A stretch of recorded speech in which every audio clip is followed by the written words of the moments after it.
It was the night before Christmas, when all through the house not a creature was stirring. Not even a Strauss.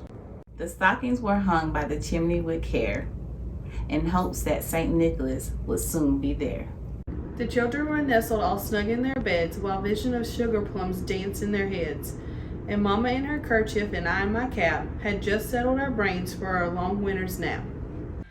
When out on the roof there arose such a clatter, I sprang from my bed to see what was the matter. Away to the window I flew like a flash, tore open the shutter, and threw up the sash. The moon on the breast of the new fallen snow gave the luster of midday to objects below, when what to my wondering eyes should appear but a miniature sleigh and 8 tiny reindeer. With a little old driver so lively and quick, I knew in a moment it must be St. Nick. More rapid than eagles his coursers they came, and he whistled and shouted and called them by name. Now Dasher, now Dancer, now Prancer and Vixen, on Comet, on Cupid, on Donner and Blitzen. To the top of the porch, to the top of the wall, now dash away, dash away, dash away all. As dry leaves that before the wild hurricanes fly, when they met with an obstacle, mount to the sky.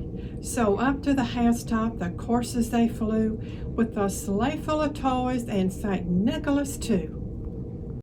And then in a twinkling I heard on the roof the prancing and pawing of each little hoof. As I drew in my head and was turning around, down the chimney St. Nicholas came with a bound. He was dressed all in fur, from his head to his foot, and his clothes were all tarnished with ashes and soot. A bundle of toys he had flung on his back, and he looked like a peddler had just opened his pack. His eyes, how they twinkled, his dimples, how merry. His cheeks were like roses, his nose like a cherry.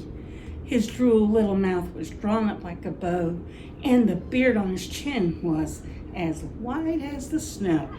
The stump of a pipe he held tight in his teeth, and the smoke it encircled his head like a wreath. He had a broad face and a little round belly that shook when he laughed like a bowl full of jelly. He was chubby and plump, a right jolly old elf, and I laughed when I saw him in spite of myself. A wink of his eye and a twist of his head soon gave me to know I had nothing to dread. He spoke not a word, but went straight to his work, and filled all the stockings, then turned with a jerk, and laying his finger aside of his nose, and giving a nod, up the chimney he rose.